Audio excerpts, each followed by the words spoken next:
Good evening, everyone. Thank you for coming. Thank you, Frank.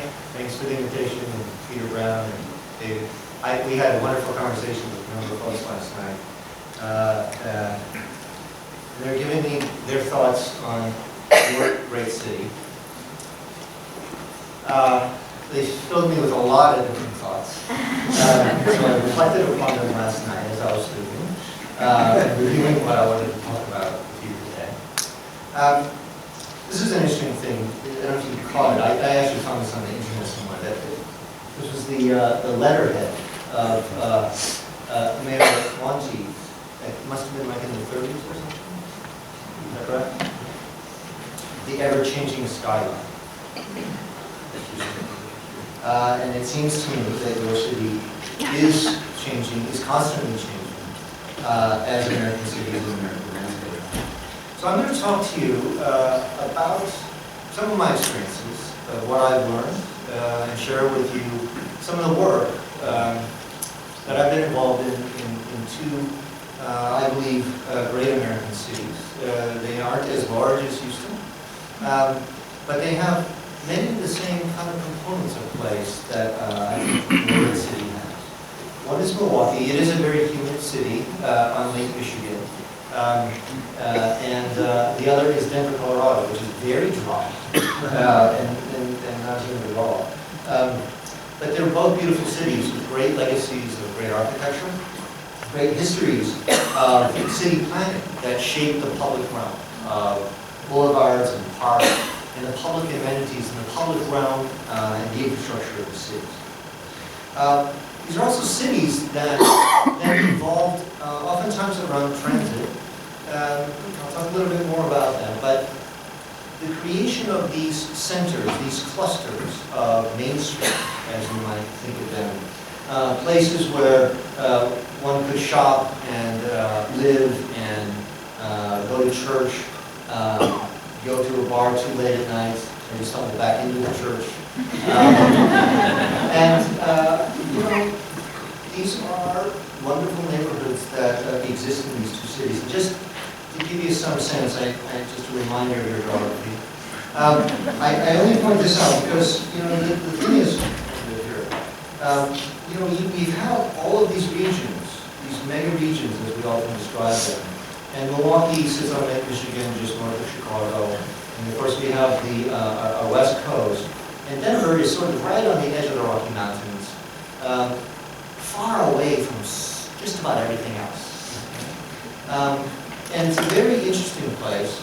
And for me, in my experience in these cities, I've learned a lot in that they are sort of the story of two type of American cities. In the case of Milwaukee, a very industrial city that grew rapidly.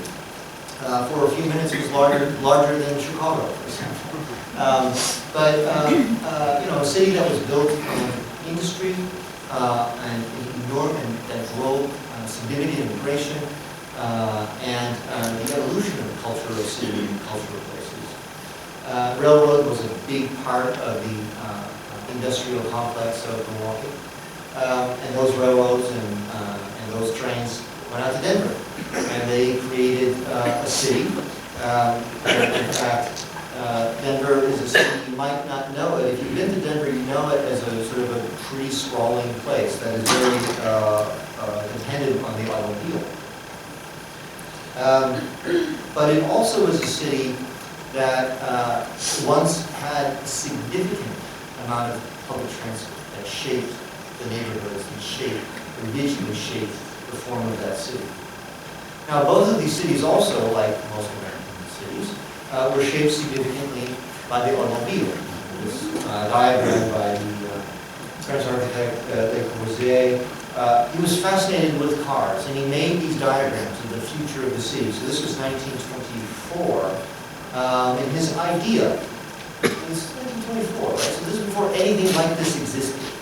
His notion of these high-speed highways, and that industry might actually be built underneath the highways, and the possibilities of building high-rise buildings, right, in the 20s.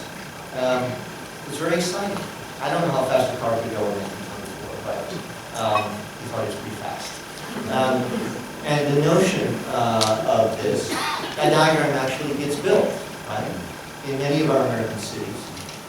But we also have congestion that often is associated with travel by car. We haven't quite solved that yet, I don't think. And I don't know if there's completely a solution to congestion. And I can also tell you that, for me, I don't necessarily think of all congestion as being bad. It's a little bit like cholesterol. You know, it's like you have the HDL and the LDL. And the LDL is that's the killer, right? The low density. The high density with it is maybe, I don't know, I think recent research says it's not so great either way. Congestion in cities can actually be a sign of success. It actually is evidence that people want to be in a place, right? I mean, this is how markets work. People like the product, they like the experience, they go there. Oh, lots of people go there, so it becomes interesting, right? You get to see a lot of interesting people. That's what happens. But when you combine and congest a whole bunch of people who have no interest in being next to each other, that's not such a pleasant experience. I was with Dean Whiting students at Christ and asked them, how many of you enjoy your time on freeways? There is actually one student who raised his hand. I don't know if he's being sincere or just being funny. But, I mean, it's not one of the things that we set out to do. I mean, once you get your driver's license when you're 16, of course you do that, you drive for any reason, but it isn't necessarily the thing that we aspire to. But the car certainly has influenced our environment significantly. This is Denver on the left in 1961. And by 1975, after urban renewal, blocks and blocks of the city's fabric were demolished. There's plentiful surface parking. But the character of the landscape became much like this. So interesting to have a skyline, but what's it like at the human scale? What's the experience of the everyday versus seeing the city from afar? And so in Milwaukee and in Denver, both of these cities were influenced by transportation and infrastructure. They're also influenced by the system of regulations and plans and visions for what the cities could be. In Milwaukee, because of the economic decline and population loss, much of our work was really about building on the strengths of the city, not apologizing for being a city and not a suburb, but in fact embracing the strengths of urban places that only cities and only urban places can offer. Denver is a little different. Denver, a lot of the work is about responding to growth impacts. Denver is a growing city and a growing region, and so I described the work in Milwaukee about reweaving the urban fabric, repairing the damage that had been done by emphasis on things that were really anti-urban, whether they were zoning laws that really tried to de-densify the city, or they were infrastructure, like freeways, that were actually ruining and holding back the potential. In Denver, a lot of our work is still reweaving new fabric, new urban fabric, on greenfield sites sometimes, but also on what we call grayfield sites. In the foreground on the right side is Stapleton, it's the former airport in Denver, that's being redeveloped. Just in the middle ground, you see that neighborhood. That's actually the neighborhood where I live. It's an old neighborhood, a tree canopy, and then of course you see the skyline of downtown and the signature of the mountain view. So I'm a planner, and I think about planning, but I don't think about planning for the sake of planning. I think about planning for the purpose of implementation, getting something done, right? Which has been lost in many American cities. And because it's difficult to plan. It takes some time, it takes effort, it takes will, it takes resources, it takes input from the community to figure out what to do. If we had a top-down model of planning, maybe that might be easier, but I think we've proven that that's easier. But planning is a human thing, and so I kind of think implementation is divine. So what I'd like to talk about tonight is design. Because planning and design, for me, go together. And one of the things that I think has been an emphasis of things that I've been involved in, is what is it about the design of the built environment that creates excellence? And I don't know that it's just about the artifact of the end product as much as it's about the process of how we get there. And so what I'd like to share with you are a group of ideas about how I see today the role of government, the role of cities in achieving design excellence. The first is to have a planning vision, to have a civic vision for your city. And that vision needs to link to the system of the regulatory standards, whatever the rules are that shape development. And that those processes that are associated with those need to be streamlined, they need to be predictable, they need to be efficient and quick, especially in this kind of economy. The second I'd like to talk about is the promotional role, and the role of not just planners and architects and artists in getting the public aware about, caring about the built environment, but getting everybody to care about the built environment and seeing what the potential is, and maybe even figuring out a way to create greater demand for higher quality design. Third, I'm going to talk about civic infrastructure and the design, and what I really think is an opportunity for us, and we haven't done it in a long time, is think about how we design and invest in our public infrastructure in ways that creates value. The private sector builds the city. The public sector doesn't do that. Public sector tried to do that and often failed. So what we need to understand is clearly what's the role of government and what's the role of the private sector investment. And key to this infrastructure design is understanding land use and how do we integrate land use and transportation, not treat them as separate. And fourth, I will talk a little bit about political leadership and the importance of having those leaders who care about cities, who care about the design and the physical quality of cities as much as the economic condition, the social condition, the environmental conditions of the city, and a little bit about political capital. But when I think about planning, I think about it not, again, from a top down, but that it is a way of capturing the shared community vision and aspiration of the people. But it's important to have those conversations up front. Oftentimes what has happened in Delaware, Milwaukee, what happened is the cities were getting into a completely negotiated process for development, which can take a long time, and it creates a lot of uncertainty. And from a design point of view, I think it takes away, potentially, from the ability to create higher quality design. Because design becomes sort of one of the last things that gets discussed. But doing plans and sticking to them and implementing them can be a challenge too. But they can have enormous power. We did a 20-year plan for the future of downtown Milwaukee. Most of it was implemented in 10 years.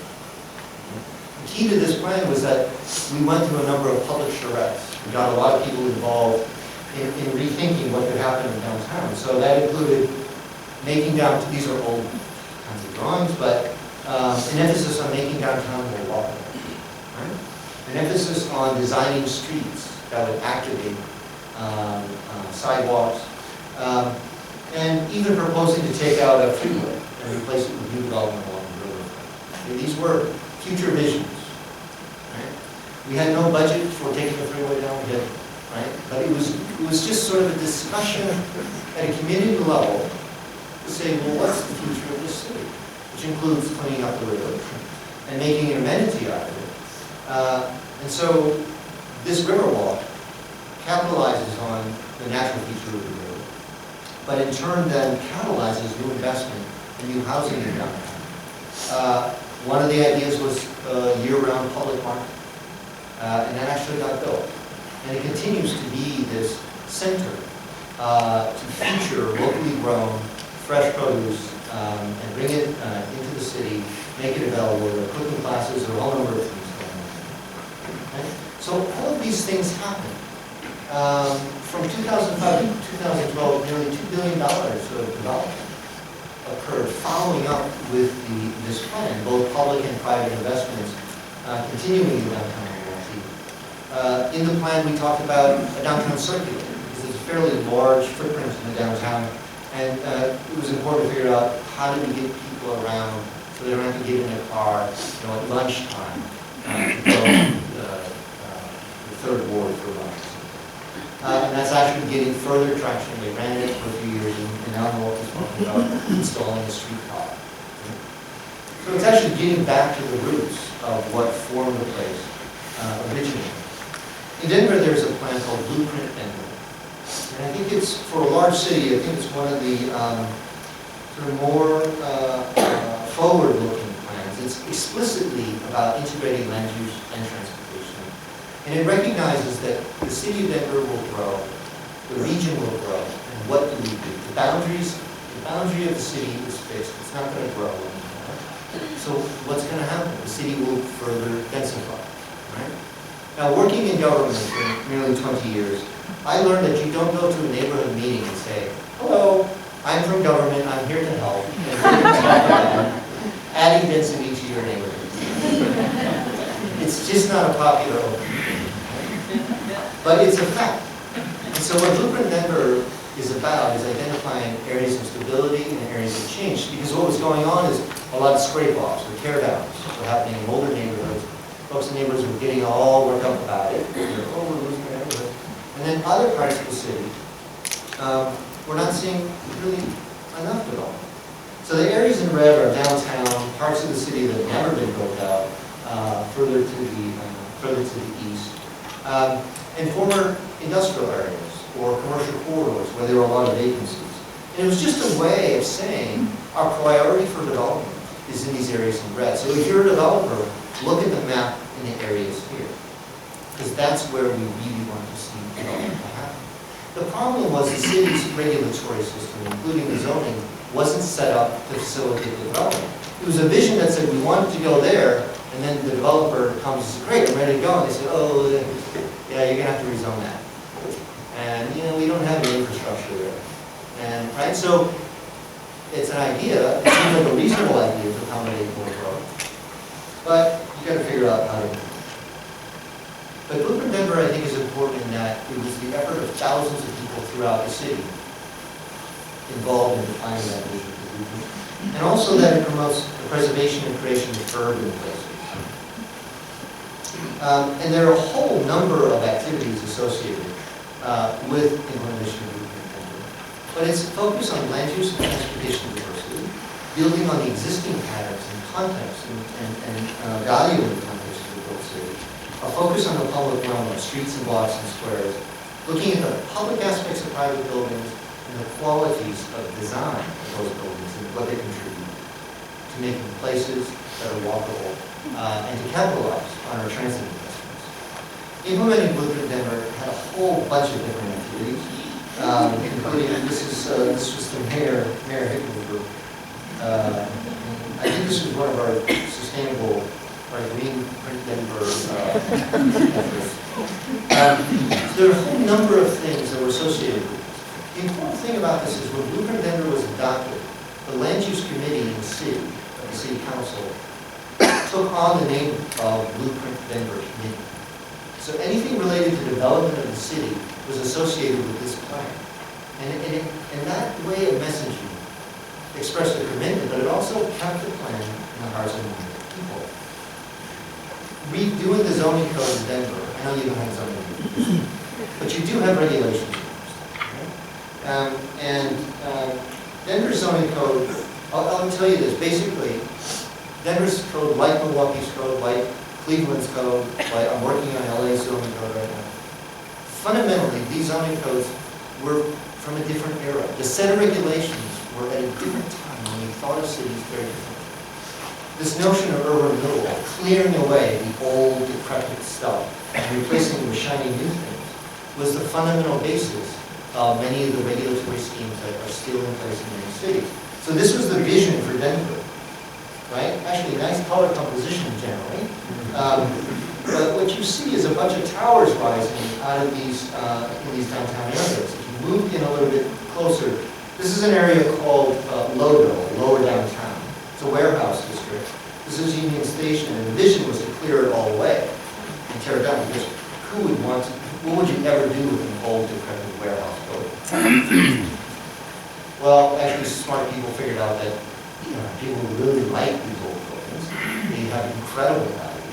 And all of these things would have been lost. These places would have been lost had that vision been implemented. But here's what the code did. It took neighborhoods like this and made these houses illegal. Right? You can see how threatening they are. But the new building, so then this would be a new building that would meet the code. Right across the street. Or this one, right? Because it has plenty of parking. I don't know where the front door is, but that replaced these older neighborhoods. Right? That was the vision. It's a modern city. It's progress. And in this neighborhood, for example, was high-rise. So these ticky-tacky houses would, hopefully they go away soon, because we want a modern city. And this was the fundamental vision of what was going on, and this got codified in the regulations. So if you wanted to do something that would be contextually consistent with the existing place, there was actually no difference. Under the old zoning called B4, it's not text shorthand like 4, although you could use that one, but B4 zoning basically had such a high parking requirement that this is all you usually get. And so on that same street on Colfax, this development would become illegal. You couldn't do it.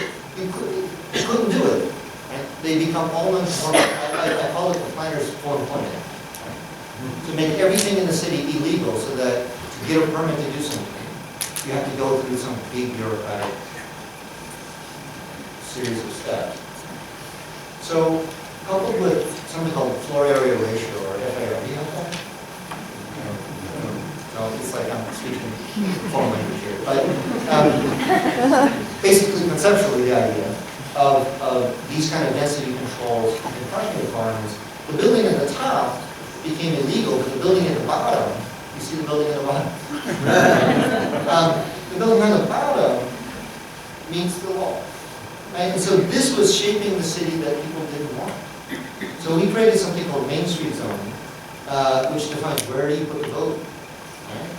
Use the building to define the street, ground story activation to activate the public realm, and transitions, because these are typically adjacent to residential neighborhoods. And just sort of rewriting the code, but with an idea for what's the end game, what's the vision of what you're trying to create, and then calibrate the code accordingly. We did this as an initial step, and then we actually took on the whole city. And we did an analysis of the neighborhoods from the most urban sort of typology of alley-fed blocks, tight urban lots on 25-foot modules, to the suburban parts of the city. Cul-de-sacs, meandering streets, no sidewalks, no alleys. And we wrote a new code that organizes 6 what we call neighborhood contexts, from suburban, urban edge, urban, all the way to downtown.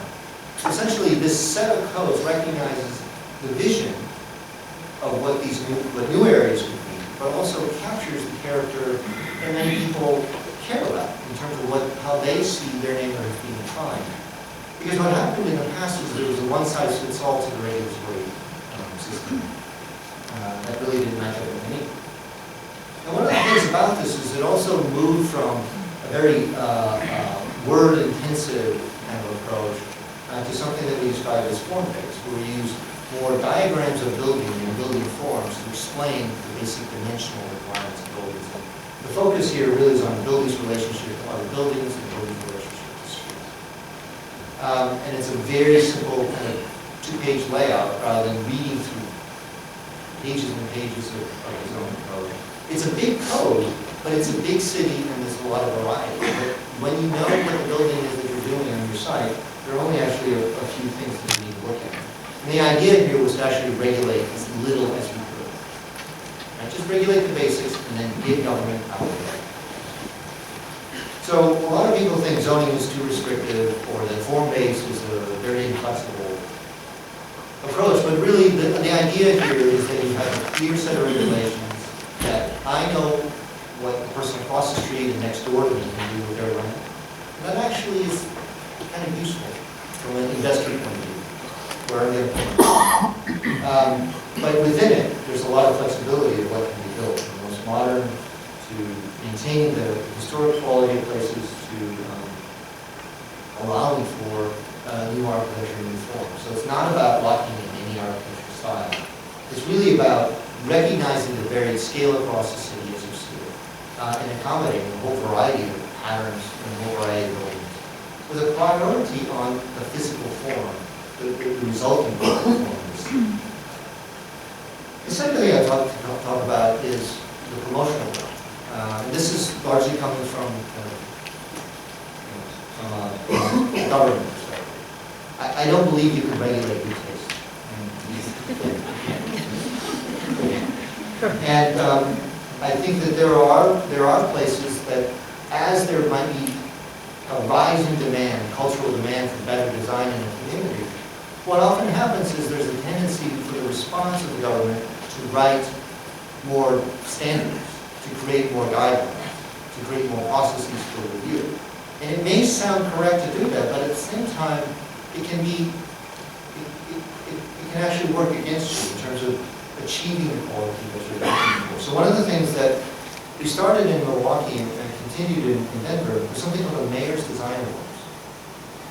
And what we did was really simple. Small little things were happening. A storefront was getting remodeled. A storefront that had been bricked up or concrete blocked up. At another time, someone had very carefully reconstructed the storefront, or gotten an artist involved in doing a new sign, or doing something interesting. So we had something called the Mayor's Design Awards. The idea is that we would recognize these small things around the city. And it wasn't a design award for architects. Right? I apologize to the architects in the room. It wasn't about that. It was about recognizing the architect's client.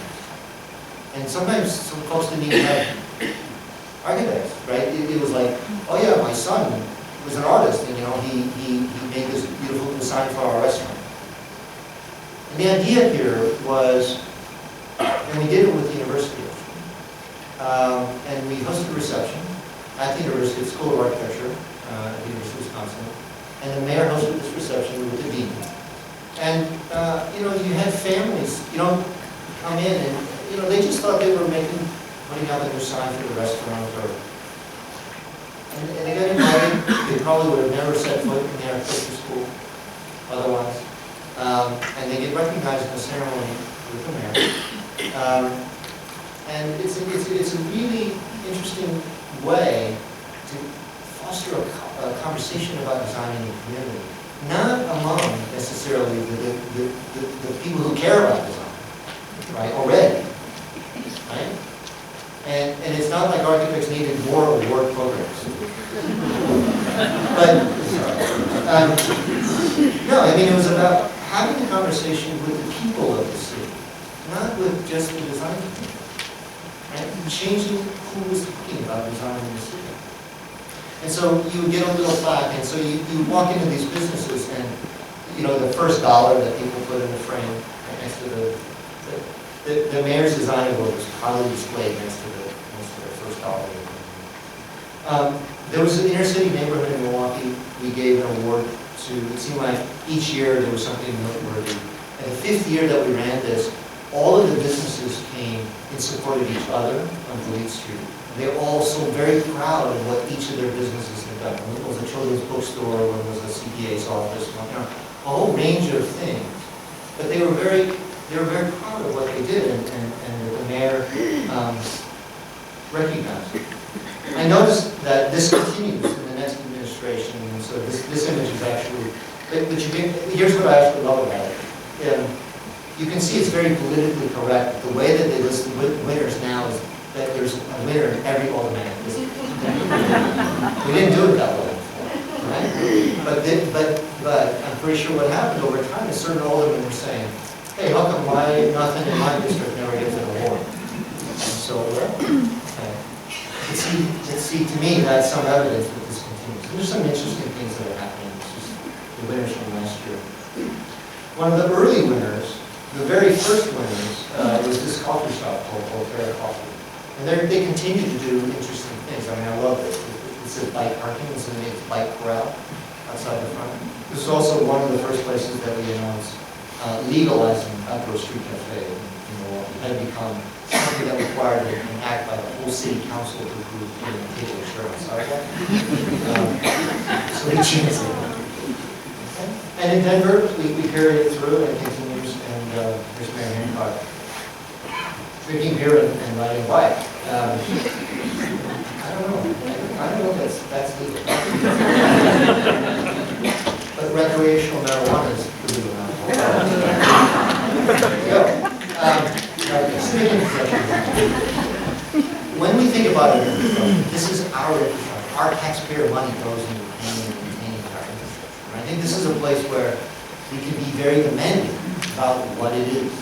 Now, normally, streets are, you design a street based on how many cars you expect to go past this point, right? And then after that, then figure out what we go on. We used to design cities differently. This is an image from 1909 from Milwaukee, designed for parkways, published by the Metropolitan Park Commission in Milwaukee. And what I love about this image is it shows an aspiration of a growing city, in this case an industrial city, that embraces multimodalism. In the middle you see the street, and then you see the road for the roadway for the cars, and that is beautifully planted with these broad sidewalks. And it makes such a beautiful public realm that people would want to have their address on that street. Right? That you would organize the public system of infrastructure in such a way that you would create prestigious addresses that create value, that create market real estate value. Rather than just a road, this elevates it to a street. There's a difference in my mind. And this notion is about civic thought. And Hageman and Peets actually had their office in Milwaukee. And this was one branch of city planning and thinking about new cities.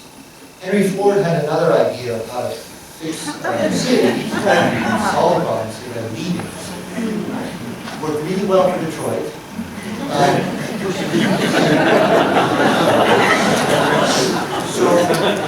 But I mean, this is it, right? The priority of what we do, how we spend our money, and how we spend our public money. In the 50s, Eisenhower approved the freeway system in the United States, and it was to connect city to city. But I'll tell you this, that I think that it was a good, interesting idea. Blue had some interesting visions in the 20s, but I actually think it's a bit of a failed experiment. And we actually have some evidence of this. You know, like, do you think that after that taxpayer expenditure, this guy's experience on his front porch got better? Right? This is incredible. I mean, this is incredibly luxurious to have all of that protection from the rain. We make smart cars, but we still have these dumb places, right? And see, this one, she didn't smile one bit as she went by. What could she be possibly happy about? And so, this is actually interesting. I mean, if you think about it, in some ways, to me, it seems a bit un-American that we would use our taxpayer money in ways that devalues private property. In cities, where the most valuable real estate usually is ours. Right? But this is something that we accept and that we do, and we've done it. Let me just tell you something, that I think there's a design flaw in this. This is the diagram that Norman Belgettis drew in 1940 to explain the interstate highway system in the United States, which is this future motorway that you would get off the motorway outside the edge of the city, and then it would split into a system of boulevards, a network, that would then get you into the network in the city. Someone read the diagram wrong, and they said, I think we're supposed to just come through these things. Right? Now, fundamentally, the problem with this is that a limited access highway works when you want to limit access. But cities, by definition, are about access and exchange. That's been true since the beginning of time. I mean, that's the fundamental unit, the fundamental driver of the economy of places and cities. The limited access highway You do it when you're trying, you're driving across Nebraska and you don't want to have to stop at every little town. I get that. But when it comes to the city, into the city, there's a different method for creating a network that actually creates value long term. That may sound theoretical, but it's actually happened. In Milwaukee, we took this freeway out. Here was the dream in the 60s, to have this whole loop of freeways wrapping around the downtown. These projects that we talked about that we were making exciting downtown Milwaukee had nothing to do with real estate. It wasn't like new housing or new offices or new retail. It was this marvel of engineering, the Marquette interchange and the General interchange. These engineering marvels. That's what it was about. It was about the object of these things. At the Civic Center on the west end of downtown, there was this civic ensemble of buildings and urban square and boulevard that led up to it, and that kind of a composition.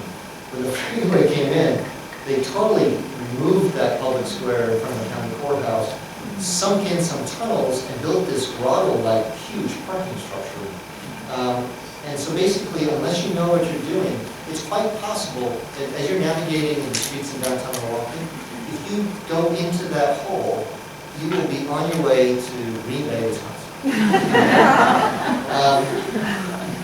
And this is a drawing. It looks like a cartoon, but this is actually the drawing explaining all the looping and the ramps around the county courthouse.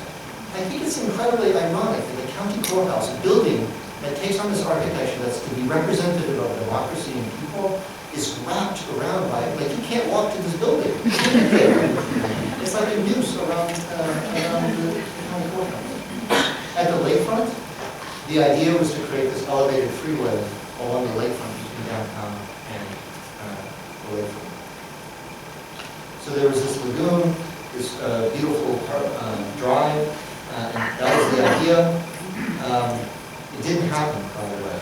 So in the fall, the edge of Milwaukee, along Lincoln Memorial Drive, did something like this. It's kind of beautiful. But parts of this freeway were built. The land was pretty underutilized. This was as you're going over the Milwaukee River. This is what it was like of the buildings adjacent to the river. So you can see that all of this public investment did nothing for the private sector. And the incredible redundancy of roadway, both on the ground and air. And just the quality of that's not a nice walk. And so we took it up. Not because it's about being against cars or being against highways. It's about being for cities. It's about being for investment and creating value in the city. And the problem, that limited access problem, there are only 3 ways on and off the freeway as it cuts to downtown. That's why it got congested. Everybody's hurrying up to wait. And so what happens is you make a network, and then traffic disperses. The Corps of Engineers actually used to channelize streams, rivers, to prevent flooding. Didn't work out so well. So now they're opening up channels and streams and removing them to distribute the water. Traffic is very much the same way. What this did is it created a lot of land. We took the freeway out. That mile of freeway is no longer on the federal or state government's responsibility to maintain, and the land is now available for new development. So we did a plan to shape new development around a new boulevard, continue the Riverwalk, and a series of new urban squares that would create new neighborhoods, and these are some of the photographs observations. The freeway used to fly over, basically the drip line of the freeway used to be something like this. So before you wouldn't be able to see that much sky.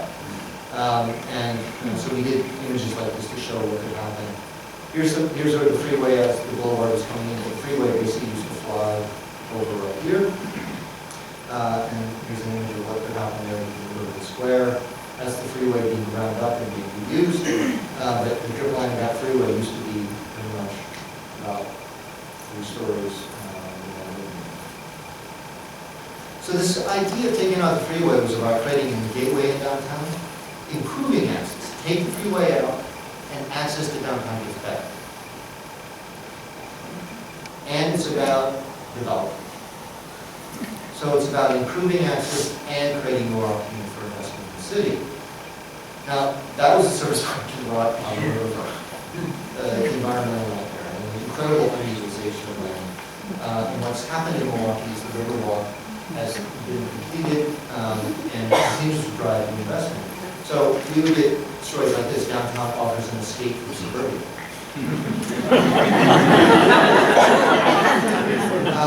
And you know, this,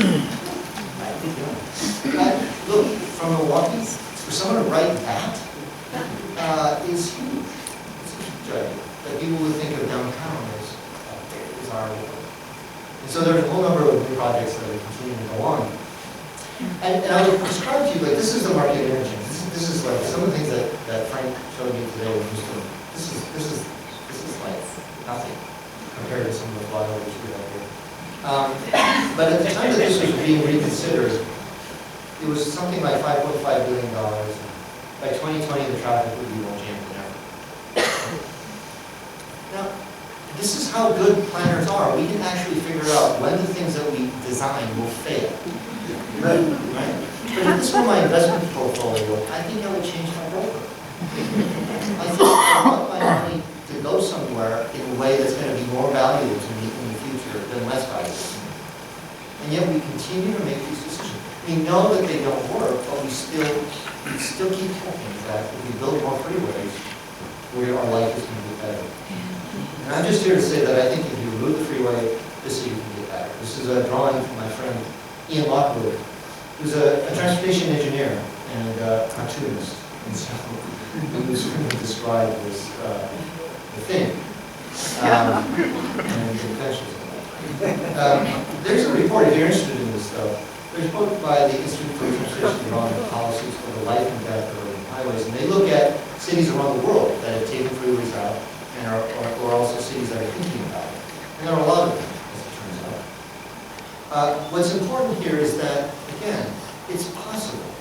I'm not saying it's necessary everywhere or that it's possible everywhere, but it is possible. The president of South Korea was the mayor of Seoul. He ran on a platform of taking out a freeway that covered the Chongqing River, right?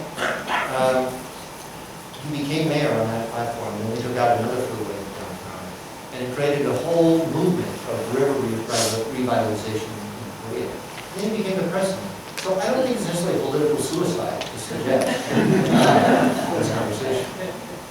Just north of that is the Beer Line neighborhood, a former industrial site. Milwaukee was an industrial city. And the city had done a lot of studies like this, of these pods of development with plentiful parking, but nothing all that visionary. We did a plan with the neighborhood as a public charrette that was based on an idea of streets and squares and blocks and connecting the city and reconnecting the city. And so we wrote something called a regulating plan. But this work was about defining the infrastructure of the city. So this is what the city did. We built a river walk, we built the streets, we built new urban squares, and around those squares would be new residential neighborhoods. And then the adjoining streets along those would be mixed-use development. And that's about a quarter of a mile. So it's about 20 acres of land. And it was pretty dilapidated land. But the emphasis was figuring out how to connect existing neighborhoods to the river and along the river. And so, coming from this historic district up on the hill, there was a new stair, a new urban square, new row houses wrapping around that square, and the staircase would cascade down and take you down to the riverfront. And there's a little restaurant that grows their herbs on the hillside here. And then you come down to the river. What we also did is some young architects in Milwaukee proposed an idea of hanging a bridge in a viaduct. We called it the Marsupial Bridge. And it's a bike and head bridge that hangs in the structure. We had to take out some of the top cross bracing. It was okay, nothing called it. So, and so this bridge just sort of hangs there. And it's really a wonderful kind of experience of going from the land side and through this bridge, and you get this new experience of what it's like along the river. And then you can see that this is the slope up here. We graded it, the bike trail, and the staircase coming down. So there were these retaining walls for the rail lines that used to be there. And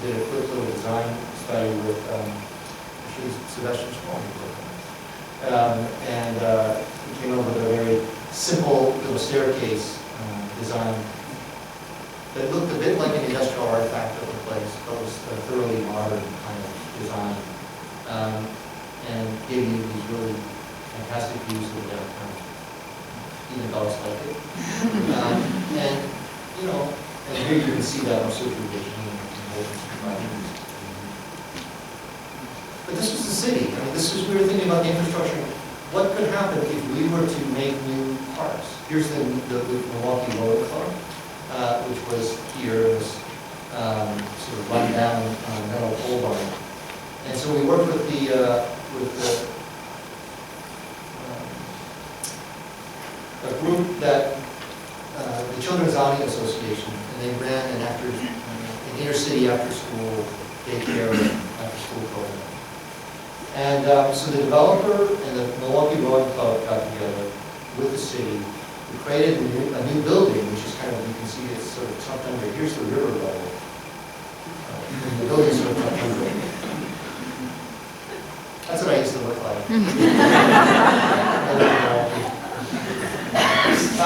So from the park, there's a new urban square, and tucked under this square is this boathouse. Okay? And then there are row houses that face onto it. So when they have races, they put up things and things like that. There are concerts in this new park. And these are new row houses that face onto that new square. We also cleaned up the Milwaukee River at this point. And there was a dam that we removed. The river has restored itself. We did a quick little competition for a design of a bridge. And we designed this very simple double T-truss, actually. Did this interesting detail with Portland steel plates. So it's a very transparent sort of thing. When you're on the bridge, you can see through the water. But as you're walking, it appears more solid than the buildings. Get rid of stuff falling. We wrote a code, a very simple form-based code with 4 building types. And that was it.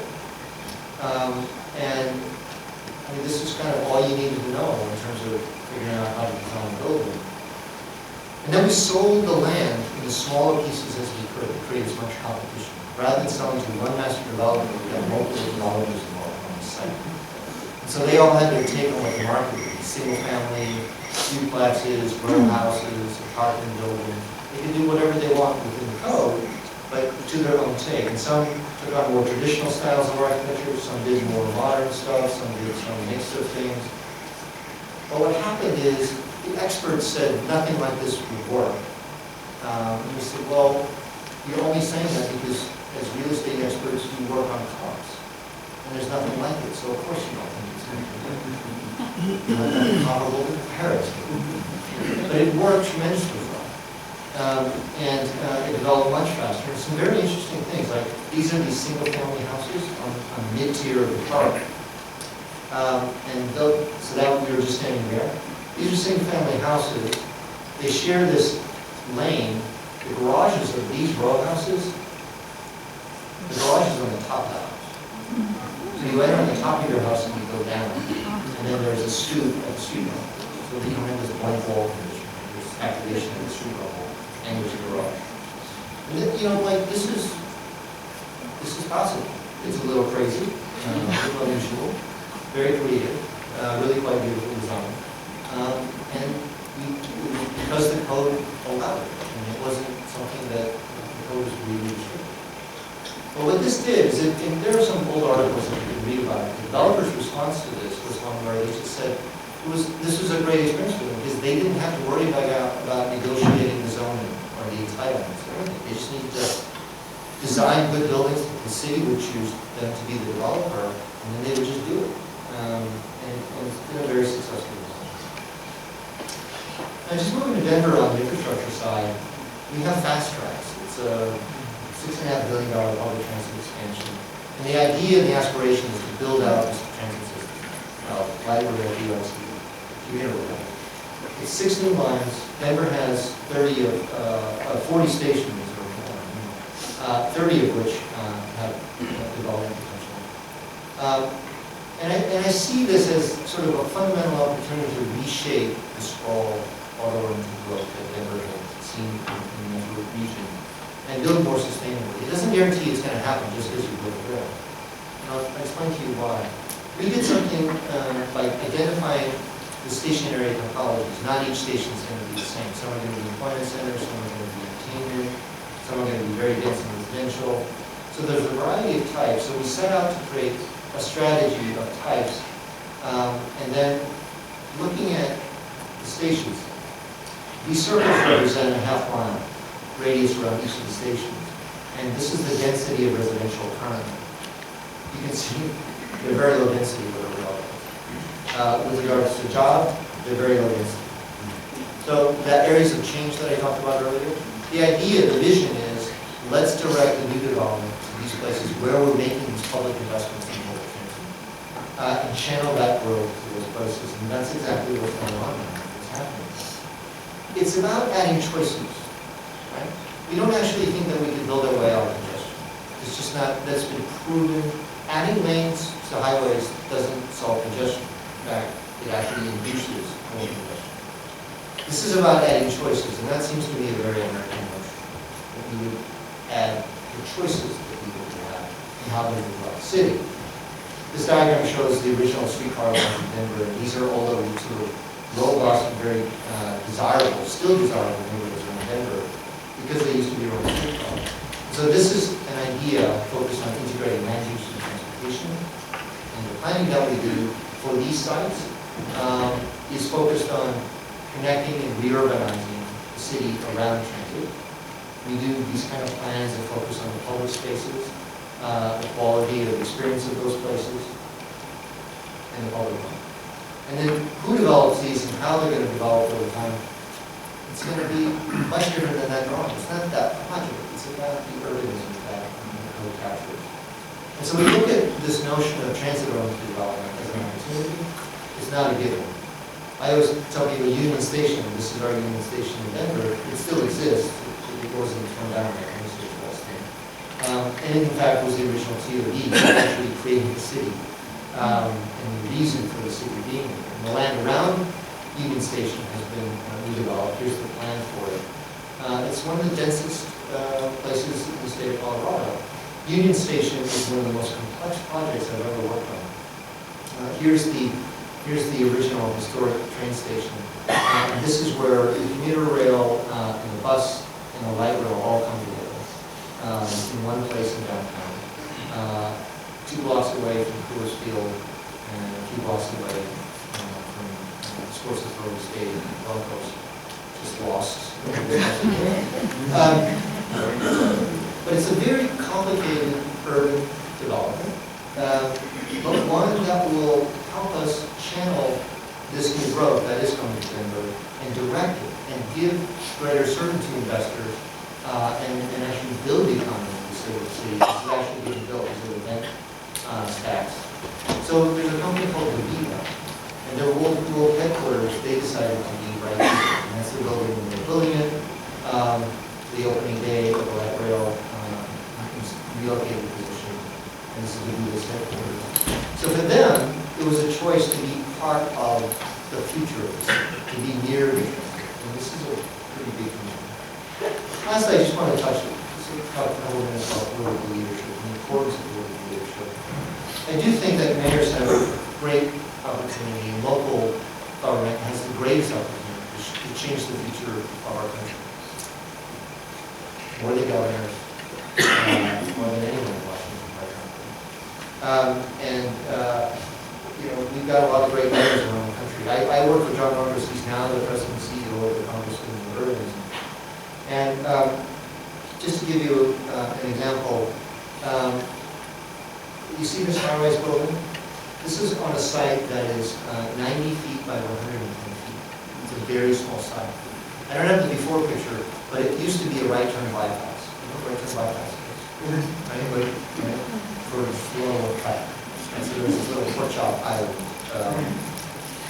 And so at some point in Milwaukee's history, the city engineer redesigned this whole intersection. It was just a mess.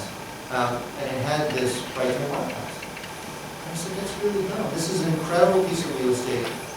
Nothing is going to be built east of it. You'll have commanding views of Lake Michigan. We should sell it. So we did a design competition. This is the design that we chose. When we were going through that process, a group at the University Club owned the land just next door, and a developer that belonged to the University Club said to the mayor, Mayor, you should just give that land to the University Club. And we'll develop a tower combining your land, your small little parcel, with the rest of the University Club. Because there's not enough market in Milwaukee for 2 high-rise towers. That's just not going to work. And I told the mayor, well, I don't know. I'm not an expert, but I think they're both pretty nice sites. And I actually think we could get something on both sides. So we held out. We let this developer go. We chose that developer. We proceeded. They did their building. And then this building went up right next to it, designed by SOM. And I met with the developer years later, and he told me, Peter, I'm so excited. I just sold the 10,000 square foot unit. And this is Milwaukee, it's not Houston. And it was for $5 million. I said, that's great. He said, no, the great news is they want $8 million in upgrades. So, and here's the view from one of those rooms. This is the Calatrava edition to the Milwaukee Art Museum. This site, on the original site plan, was a surface parking lot in front of the museum. And I got the plans and I told the mayor, I said, man, look, something about Calatrava is a pretty well-known information. It would be kind of embarrassing that his first North American commission would be a bridge spanning a surface parking lot. I don't think we want to have Milwaukee on that image. The mayor said, you're right, that is stupid. What are they doing? So we had a meeting with the museum. This beautiful garden was designed by Untitled, where the parking lot was going to be. We worked with Calatrava to figure out how to get the parking under the building. And it has, and so here's the garden that Connie designed. It works beautifully with the Calatrava's addition. This is the parking structure. It is the most beautiful parking structure. People actually just, I think, just coming in progress. But, you know, I mean, it was one of these things where North Pierce was faced with a really difficult decision. This was not a public museum. This was a museum that I think the original budget was something like $37 million, and went up well over $100 million. That's private money, right? And a lot of quiet money, anonymous, you know, 8-figure checks. You know, I mean, like, but Northwest said, you know, yeah, it's just not right that we would have surface parking in front of this building. It doesn't make sense. We need a different solution. We need to have a conversation about this. We might piss off some of the museum board. We might not like it, but this is what's right for the city. And we did it, and actually, everything's going to be better. So certainly, he had a lot to do with being the force. He's not an earthquake. He's a big god, but he's not the earthquake. By taking on the freeway, he certainly was a significant influence in making it happen. I will tell you this. In that plan that we did for downtown, we envisioned taking out the freeways in town. We had no idea how we would pay for it or how much it would cost or when it would happen. Right? But the idea in the plan was compelling enough that the city council was willing to adopt it in the plan. While we were doing the plan, Harley Davidson, have you heard of Harley Davidson? They make motorcycles. They were looking for a site to build a Harley experience, which is where the Harley Museum is, and they have this place where thousands of Harley owners, club members come and party. And they just wanted the ability to host concerts and do all kinds of things. They looked at the downtown Milwaukee plan and they saw a vision in the plan to be part, that was part of the entertainment district. And they really liked the site. Now up to this point, and this site was where the freeway was. So he said, yeah, you got to help us keep the freeway. Now up to this point, the governor of the state, the Republican governor, Tommy Thompson, hated the idea of taking a freeway out. Just hated it. When Harley Davidson said that they liked that site in downtown Milwaukee, that the freeway needed to come out, the governor was, he he thought it was a great idea. And so that moment, we were able to seize upon that moment and make it happen. Ultimately, Harley didn't go there. They went to another site in the Mountain Valley, another great site. But they didn't go there, but we were far enough along in everybody's commitments when Harley decided not to go there. Now, I tell that story as a way of thinking about planning, the importance of planning, because planning is about being ready, being prepared for building the city that you want. And in this case, I'm pretty sure Harley Davidson wouldn't have approached the city of Milwaukee and proposed taking the freeway down. They wouldn't have done that. When they saw that the city of Milwaukee had already been thinking about it, that was something that they thought they could latch onto. But I will tell you, Harley Davidson would not. They are about a lot of forward-looking stuff, crazy things, but they wouldn't have proposed it on their own. It was the fact that the government had already contemplated. So, to me, in cities, we can achieve greater design excellence in reforming our regulations with an emphasis on placemaking, not movement, but an emphasis on placemaking. When we think about our infrastructure and our public investments in ways that create value for the private sector, to catalyze investment in the city, and to find, to foster, to promote, to demand the political leadership that champions the design. It's hard to find these things sometimes, in some places, but they're actually quite beneficial. So planning, it's a matter of view. It's a matter of having a long-term view. When you see things from far away, they're a little bit different than as here. When you move in closer, sometimes we have these events in our world, and they change our lives. And they challenge, and they create really weird conditions with boats and no parking areas. But we can overcome some of these things too. There are natural things in cities like Providence and in England. They've managed to figure out how to manage flooding and the effects of ocean. And that's very costly. And it's a challenge, but it's a little bit man versus nature. A couple years ago, the New York Times had this on the front page when these wildfires were raging across the country. And what I thought was interesting about this image was I think the title was something like not rain clouds but smoke. Right? And what I thought about this image is when we have these catastrophic events, we can react. We figure out how to find the money. We figure out how to find it. When we're desperate, we figure it out. But as I was looking at this image, I was looking at the lower half of this image. And I was actually thinking maybe this might even be a bigger threat than what's. But maybe that's what that story might have been about in terms of thinking about how do we respond to the threat of things. Actually, it was interesting because that picture fit almost. So, for me, I think, as we plan, it's not about a top-down process. It's understanding cities are about.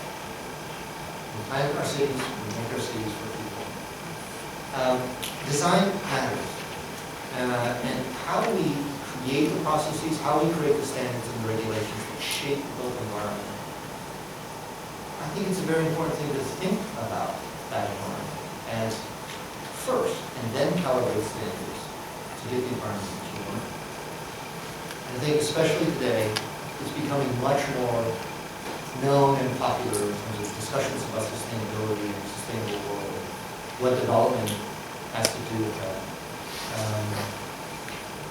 But ultimately, it is the art of what we do as humans, of sophistication and skill, of what happens, of what you get when you think of it. So in your city, you've got the best architecture schools in the country here. You've got incredible resources. And the fact that there are this many people here going, fact that you're still here. There is enormous potential in this place and in this city. And I just want to thank you for providing me. I'm sure it's one of my strengths.